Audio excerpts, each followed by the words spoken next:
我今天来到美丽佳人，是因为我接到了一个任务，就是我要来做一个4月份的这个特别企划，然后来当时尚编辑。虽然听起来很酷，然后也很开心他们想到我，但是现在内容是一片空白哦。在当艺人之前，对时尚是零哎，我只知道要穿衣服而已。就是这次的那个企划内容呢，就是想要邀请你来当我们的那个客座时尚编辑。好，你要帮我们拍一组单元。其实老实说，这个时尚编辑微微有压力。为什么？就是没有做过啊。你要说我对于时尚编辑有任何什么样的了解，其实在会议中有提到，我从美剧的。Where are the belts for this stuff? Why is no one ready?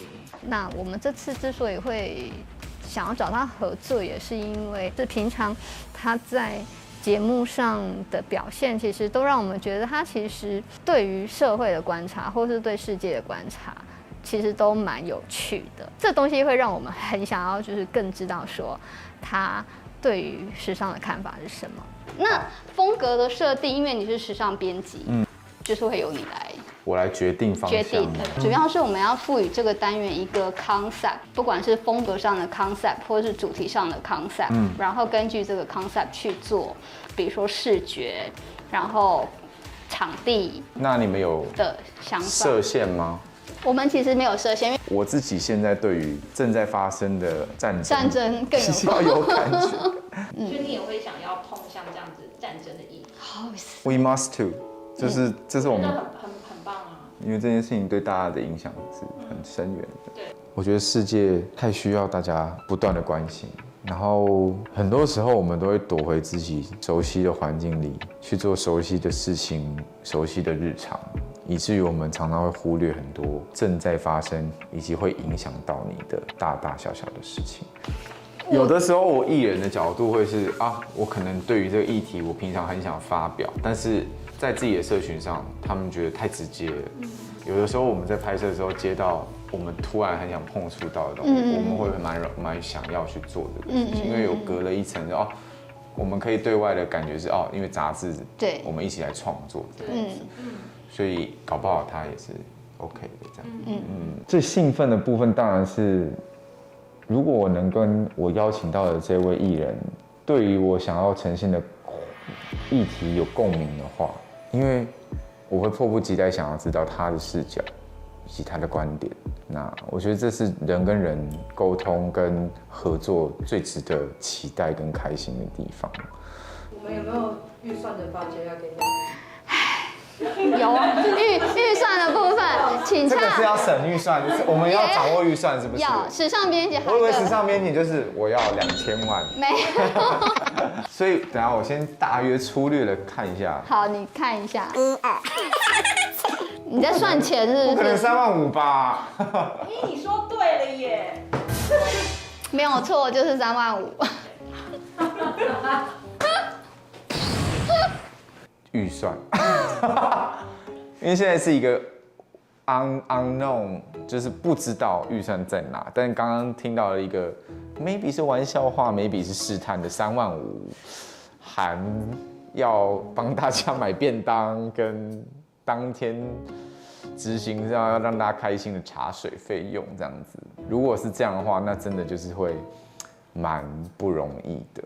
那可能唯一比较担心的就是可能是，因为杂志的制作单元的预算其实都不是那么高。不过他说，那个超出的他可以负担一下，我们就稍微安心了不少。开玩笑的啦。嗨，我来到美家了。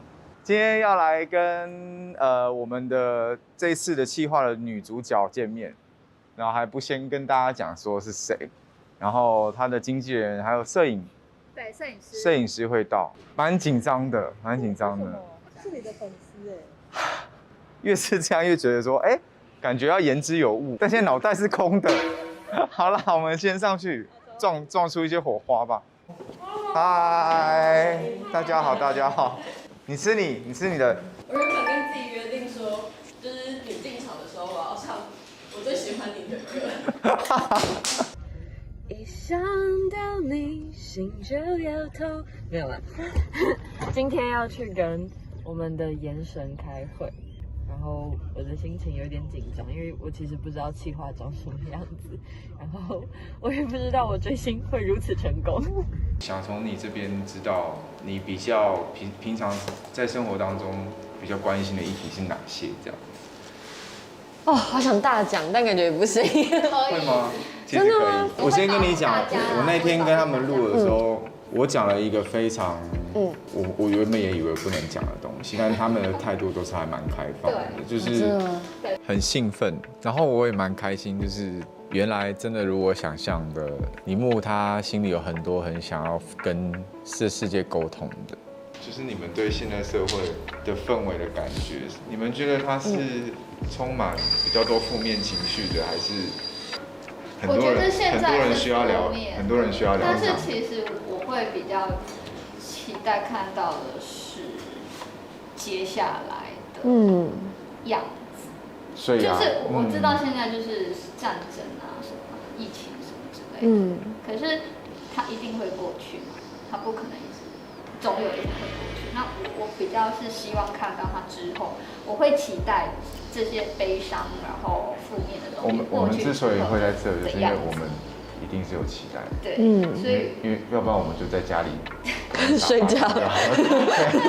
我很久之前听到了一个老师说的一个概念是，他觉得美是让这个世界让大家互相了解，以至于可以有更多和平的方法。因为美会带来共感，就是不管是痛苦的美，还是喜悦的美，或者是就是比如说男性可能其实也能共感女性生产的喜悦，就是那些东西是真正让人跟人开始沟通，或者是互相理解对方处境的方式。对，所以就像你刚才说的，要用更柔软的手段、更柔软的角度去讲这些事情的原因，就是因为好像这更能让别人轻松的打开心房，然后去尝试理解这些概念。我就在想，我当演员是不是可以传递情绪的共感的，就是促进大家互相理解之类的。所以其实互相理解跟共感是我们两个很有强烈的共识的。对，因为沟通是最难的。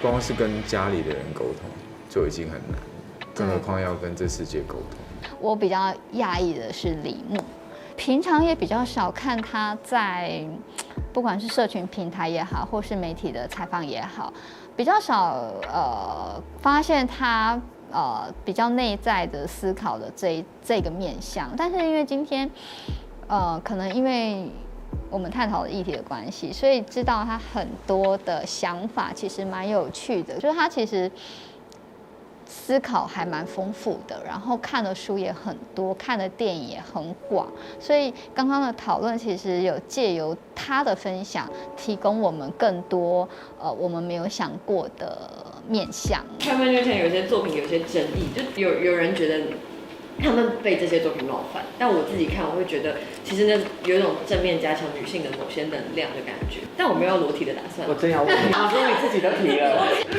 放那么开、啊？哇塞，这个你说一家人准备要卖翻了。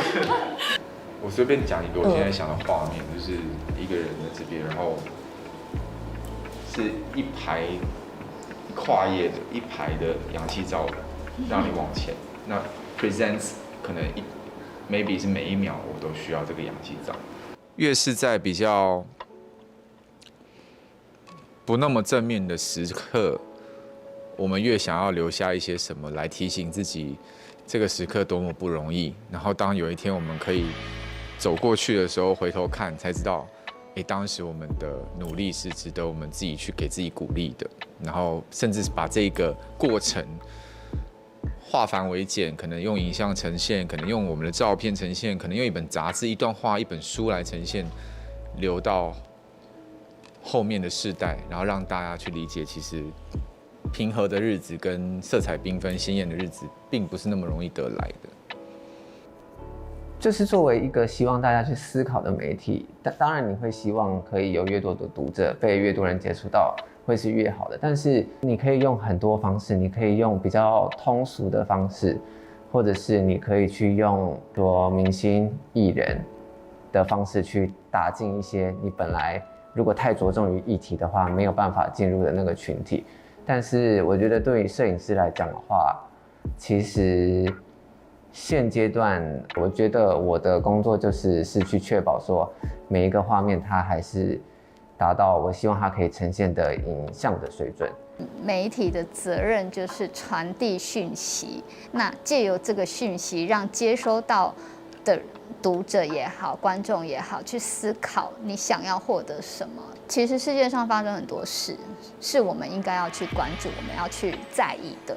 但是好像我们被很多的很 fancy 的东西包围了，或者是这世界真的太快了。那这个迅速有时候会让我们忘记去认真的思考，现在正在发生的很多事，其实比你周遭的事情还要来得重要。请问这样的复杂程度是正常 level 还是超过？超过吧，超过蛮多的。